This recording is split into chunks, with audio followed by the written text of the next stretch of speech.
Welcome to Sentence Types. This is a collection of 4 lessons.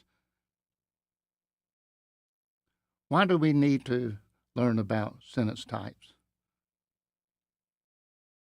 Well, one reason is that we may need to communicate more effectively in business so that we can get that promotion and earn more dollars.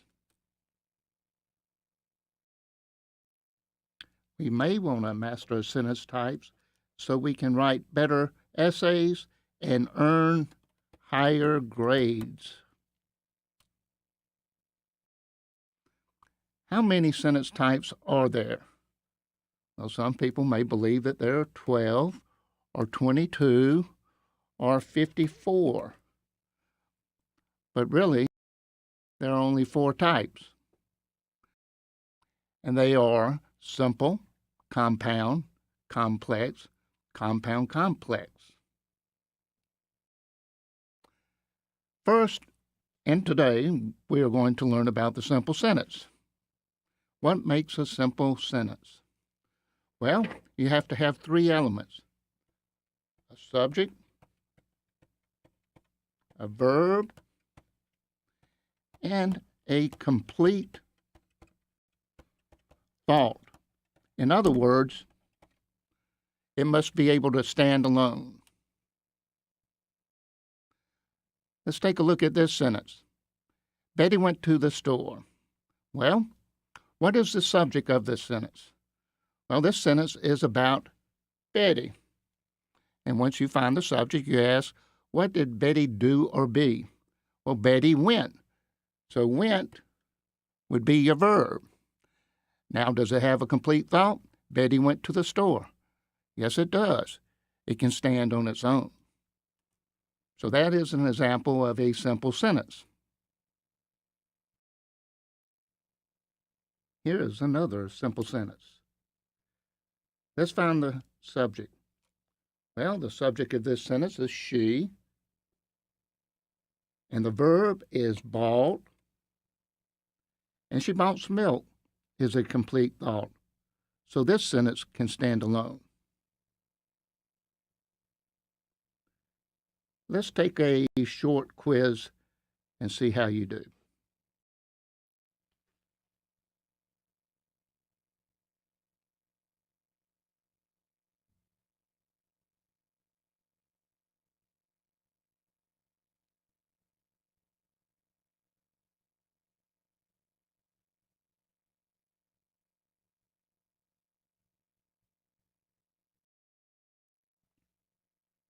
This is the second lesson on sentence types.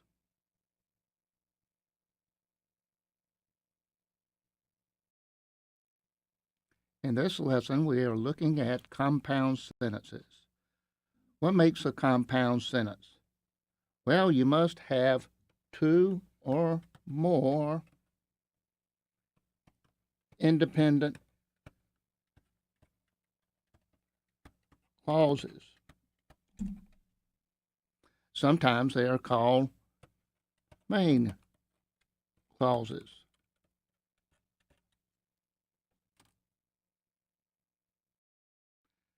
Here we have back-to-back sentences. Betty went to the store. She bought some milk. Okay? Well, there's nothing wrong with having back-to-back sentences. The one thing you want to avoid is having a whole paragraph of simple sentences. I don't think your reader would find your writing very interesting if you had a whole paragraph of simple sentences. So that's why we want to learn more about sentence types. We want to add variety. Okay, so we can take these 2 simple sentences, since they are 2 independent clauses, and put them together and make a compound sentence.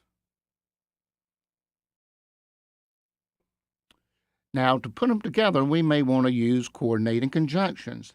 They are adjoining words.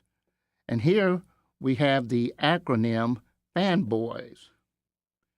Okay? These letters stand for a word. F stands for for. A stands for and. N stands for nor, B stands for but, O stands for or, Y stands for yet, and S stands for so. Now, of these fanboys, 3 are used often. And, but, and so. They're used often because they convey transitions. And shows in addition to, but shows contrast, and so shows cause and effect. Now, let's look at these 2 sentences right here. When you use fanboys, often you use a comma along with it, particularly when you're combining 2 independent clauses. We're going to take a look at the first sentence. Betty went to the store and she bought some milk. Well, let's take a look at both sides of Ann. So we're going to focus first on Betty went to the store, and we need to determine whether or not it's an independent clause. First, we'll find our subject, Betty, then our verb, went, and Betty went to the store is a complete thought. So that's one independent clause. Now let's look to the other side of Ann. She bought some milk. Well, let's find our subject, she, and our verb, bought, and she bought some milk can stand alone. Okay. So we have 2 independent clauses joined by a coordinating conjunction. So where does the comma go?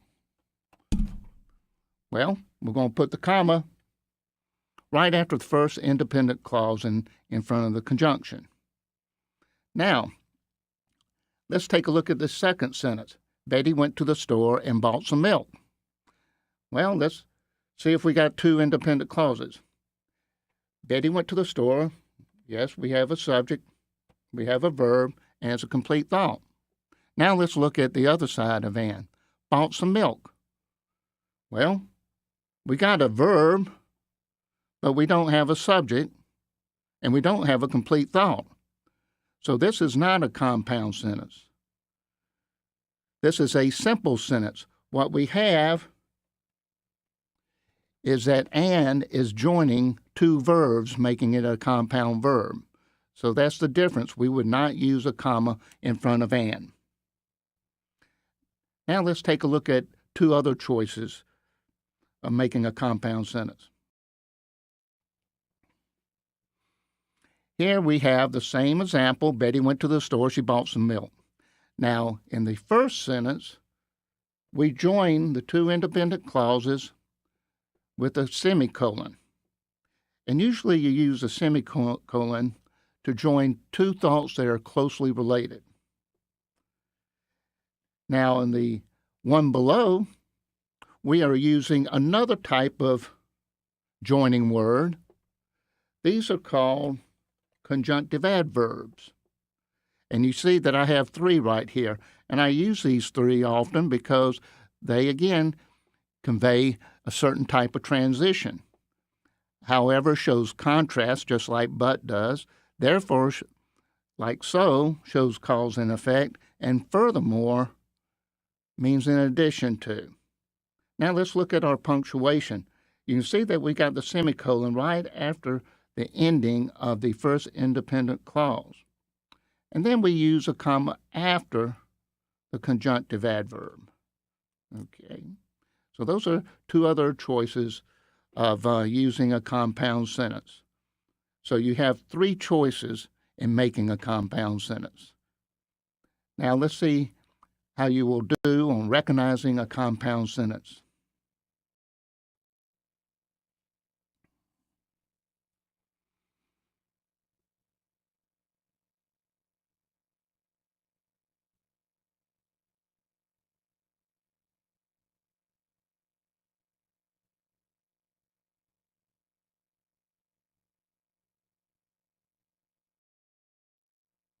Welcome to sentence types. Now we're going to take a look at the complex sentence. what makes a complex sentence? Well,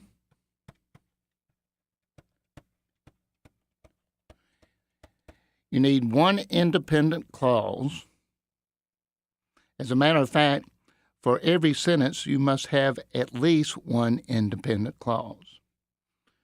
Now, you're going to add another type of clause, and that's a dependent clause, often referred to as a subordinate clause. So they're interchangeable terms, dependent, subordinate. And when you are using a dependent clause, you will use a subordinate conjunction to start the clause.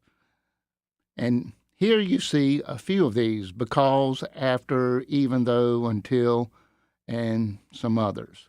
Now, these start dependent clauses. They don't join clauses, they start.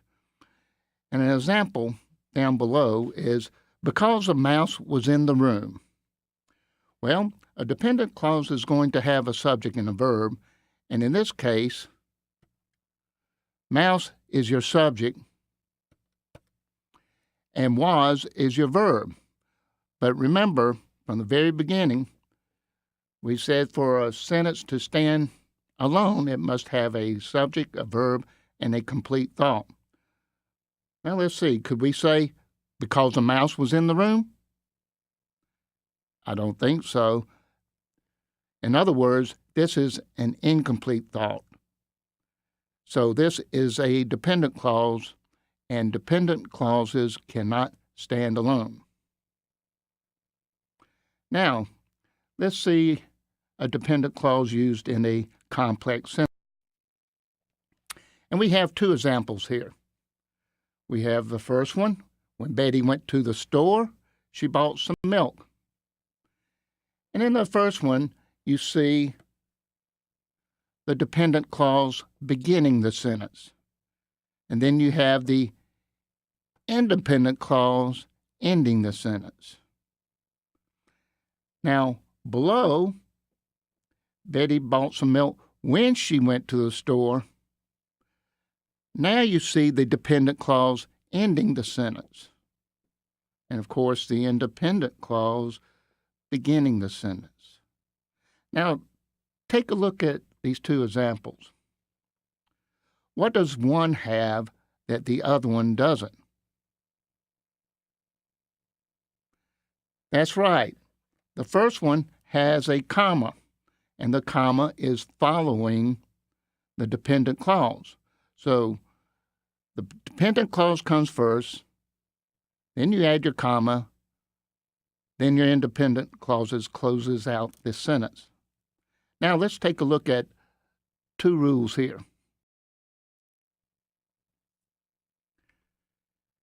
When the dependent clause begins the sentence, you use a comma, okay? When the dependent clause begins a sentence, you use a comma, and you use the comma right where the dependent clause ends and the beginning of the independent clause. Now let's take a look at the second rule. You don't use a comma when the dependent clause ends a sentence. So you see, there's the beginning of our dependent clause with the subordinate conjunction when. And of course, you don't have a comma there because the dependent clause ends a sentence. Now, do you need a few more examples? No, you don't. The rules themselves are the examples. So just remember those two lines. Now let's see how you do on a short quiz.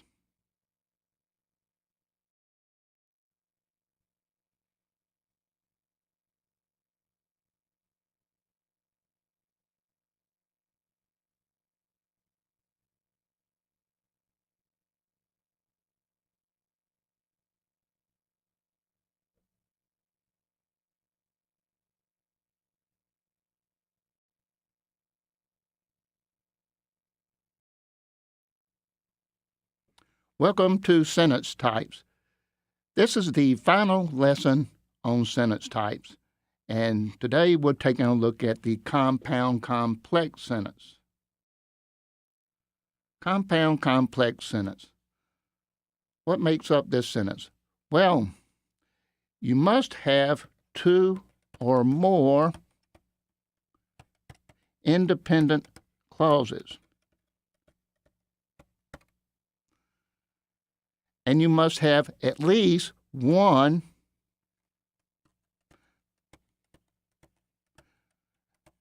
dependent clause. Here's an example. When Betty went to the store, she bought some milk and she bought some cookies. Well, let's take a look at the composition here. We should have at least three clauses. Two of them have to be independent clauses, and one has to be a dependent clause. When Betty went to the store, that's my dependent clause. She bought some milk. Now, she bought some milk is my independent clause. And she bought some cookies. Now, that's my second independent clause. So you can see how the name compound complex was labeled onto this type of sentence. The first two forms a complex, and then the second two forms the compound structure of the sentence. Now let's take the final short quiz.